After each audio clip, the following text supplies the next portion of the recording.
தம்பி, இதுக்கு முன்னாடிலாம் ஏடிஎம்கே ஆட்சியில் எல்லாம் டெண்டர் விட்டாங்கன்னா அவங்களும் வாங்குவாங்க. 7% இருந்துச்சுன்னு நினைக்கிறேன்.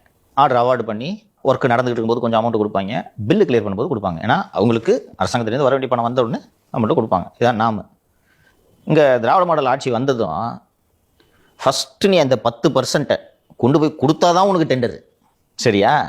இப்படி இந்த சிஸ்டம் மாதிரி நீங்கள் எல்லா டிபார்ட்மெண்ட்லேயே தான் அது இந்த இதுலலாம் சொன்னால சிஎம்டிலாம் 30% இது முன்னாடியே கொடுத்துடணும்.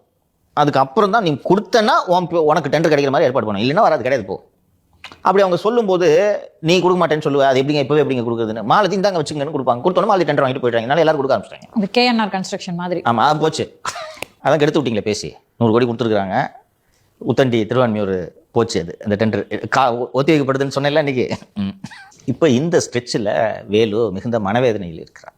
வழக்கம் போல் வந்து ஒரு 10% கொடுங்க அட்வான்ஸ்ன்னு சொன்ன உடனே இந்த கான்ட்ராக்டர்ஸ் என்ன சொல்கிறாங்கன்னா 5% தான் தருவேன்.